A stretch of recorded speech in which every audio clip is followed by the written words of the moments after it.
Mukkam service സഹകരണ ബാങ്കിൽ വർഷങ്ങളായി നിലനിന്നിരുന്ന 3000-ഓളം ഓഹരി ഉടമകളുടെ വോട്ടവകാശം തള്ളിയ സംഭവത്തിൽ സഹകരണ ബാങ്കിലേക്ക് മുക്കം മുനിസിപ്പൽ UDFിൻ്റെ നേതൃത്വത്തിൽ സഹകരണ ജനാധിപത്യ പ്രതിഷേധ മാർച്ച് നടത്തി.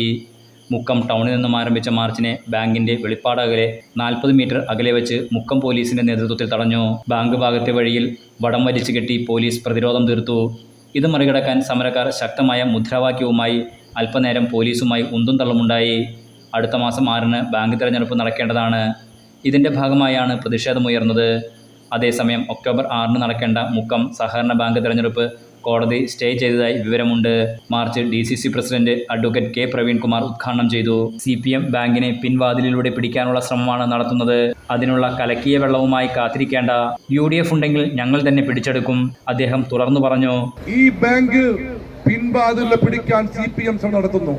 ഞാനൊരു കാര്യം ആമുഖമായിട്ട് പറ, അതിന് വെച്ച വെള്ളം അങ്ങ് വാങ്ങി വെച്ചേക്ക്. UDF ഉണ്ടെങ്കിൽ ഇത് ഞങ്ങൾ തന്നെ പിടിച്ചിരിക്കും. പക്ഷെ അതിനിടയ്ക്ക് നിങ്ങൾ കാട്ടിക്കൂടുന്ന കുറെ തോന്നിവാസങ്ങളുണ്ട്.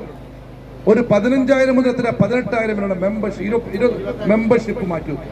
ഇവിടുത്തെ ന്യായം അഡ്മിനിസ്ട്രേറ്ററെ കൊണ്ടുവന്നതിന് അനീതി. അഡ്മിനിസ്ട്രേറ്ററെ കൊണ്ടുവരുന്നു, മെമ്പർഷിപ്പ് പൂർണ്ണമായി നീക്കം ചെയ്യുന്നു. അതിനെതിരെയുള്ള പരാതി പോലും നിയമങ്ങൾ കേൾക്കാൻ നിങ്ങൾ തയ്യാറായിട്ടില്ല. അതുമാത്രവുമല്ല, അഡ്മിനിസ്ട്രേറ്റീവിന്റെ അധികാര പരിധിക്ക് അപ്പുറത്ത് നിന്നുകൊണ്ട് നാണം കെട്ട കളി കളിച്ചുകൊണ്ടാണ് ഈ ബാങ്ക് പിടിക്കാൻ നോക്കുന്നത്. UDF Mukkam municipality chairman M. Madhu master അധ്യക്ഷത വഹിച്ചു.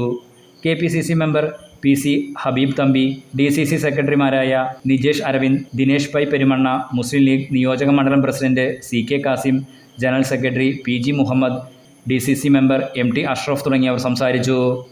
Enlight News Mukkam.